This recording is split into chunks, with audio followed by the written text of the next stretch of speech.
Do you believe that the lockdown has been a failure? Well, good morning, Pete, and good morning to all of your viewers around Australia. Well, it's clearly not working very well, is it? And I note the front page of the Daily Telegraph in Sydney this morning, Dan-made disaster. Well, this is a Dan-made disaster, which is now seeping across the rest of Australia from Melbourne because Daniel Andrews so monumentally stuffed up hotel quarantine, and it's seeped into the suburbs of Melbourne. It's crossed the border. It's gone up to Sydney, and I just hope that we can, at the very least, stop this in its tracks so the rest of the country doesn't get Dan's debacle. What's going wrong, Tim? I mean, even though these lockdown measures, these very strict lockdown measures have been in place for a couple of weeks now, but yesterday you had the highest number yet, 317. So what's not working? Well, clearly the virus had got further into the community than anyone had realised, particularly the Health Department and the Andrews Labor government through the hotel quarantine disaster. And that's been one of our major criticisms down here in Victoria, that the contact tracing that's been going on by the department has been very poor, hasn't been done very well at all. And they really have lost control of this thing. They don't know where it is, let's just be frank. And that's why they've been that's why they've decided to go to such harsh lockdowns in a number of key suburbs.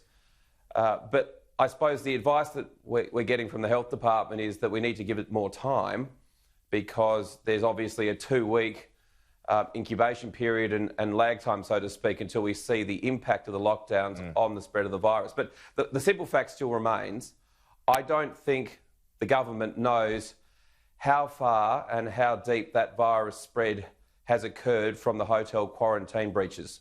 What's the mood on the streets from your constituents, the people that you're talking to, the businesses that you're talking to? What are people saying? Despair, anger. Some people are justifiably fearful of this second wave because of their own personal health circumstances. But there is justifiable anger, palpable anger at the government. Everyone understands now, I think, that this second wave was caused by maladministration. This was not hiding away in the community and we didn't know about it. It's been proven, it's been genomically proven and it's been admitted so by the Chief Health Officer in Victoria, that every single case of COVID-19 in the second wave has been caused because of the stuff-ups at hotel quarantine. It's scientifically proven. And the same goes for all these new cases in Sydney. But for 3, they've all been proven to have come from Melbourne. So this is becoming a national embarrassment. Elective surgeries are now being wound back. What sort of concerns do you have that hospitals may well be overrun? Well, this is a huge concern. And when we're talking about elective surgery, Pete, we're not talking about people who are, we're not talking about surgery just because, for cosmetic reasons alike. This is life-saving surgery that is deemed to be elective, that people have to have. For it to be delayed or for it to be even cancelled is going to inconvenience or possibly threaten the lives of many hundreds, if not thousands of people, and that is a real worry. And I just think that the fact that this has come from not the fault of the Victorian people, that as Daniel Andrews would have us believe, but by his own government's complete and utter failure to manage hotel quarantine, I just think this is a scandal of epic proportions. Do you support those fines of people? You might have just heard us talk about a news item a little bit earlier. These quite serious fines for people who are taking liberties to go to the gym, or exercising in regions outside of their own zone. Do you support those fines? Look, I do question some of these punitive measures. How is it, and for your viewers outside of Melbourne, I'll try and explain this as succinctly as possible. How many COVID cases have been caused or spread by me driving 5 kilometres from Kew to South Yarra to walk around the Tan? I would say 0. I would say absolutely 0.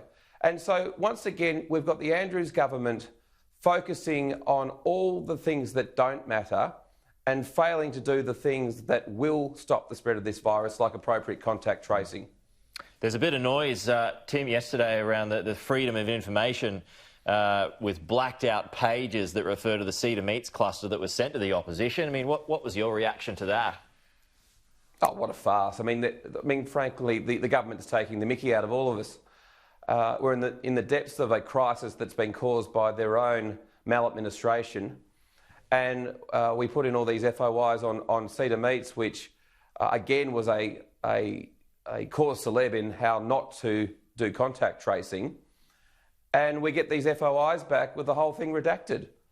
I mean, basically, they were just laughing at us, laughing at the public, laughing at the media, and quite rightly, the media conference yesterday and the gallery more broadly in Victorian politics was completely outraged. And I hope the people of Victoria are too. And indeed the people of Australia, because this is now affecting everyone.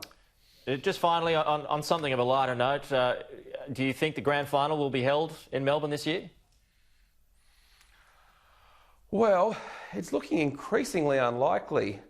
I mean, the Victorian government has lost control of COVID-19.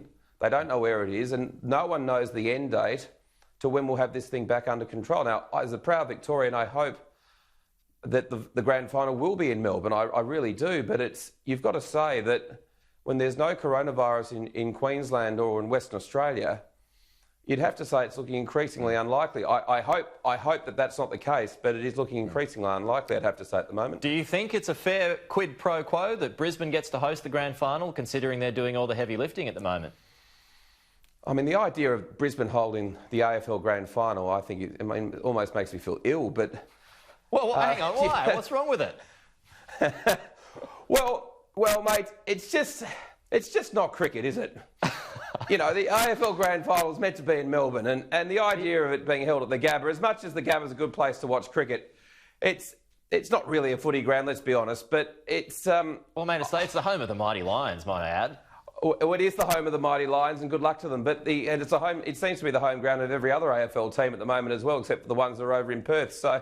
But I mean, but I think it's a fair stake. It's a fair claim, though, don't you think? You know that Queensland is keeping the season alive at the moment. So, as a sweetener, surely they should be able to get to hold the final. Because I'm not sure that there are many people going to be able to go to the final anyway. It's not that far away. Well, that's true. I mean, that is true. And Queensland are doing the heavy lifting along with Western Australia, and good luck to them. And I thank them for doing it, because otherwise we'd have absolutely nothing to watch on the weekend. But look, these matters are still to be worked out. You'd have to say it's going to be a very interesting tussle between Perth and Brisbane if Melbourne's ruled out. It sounds like that you'd prefer WA. Is that right, Tim?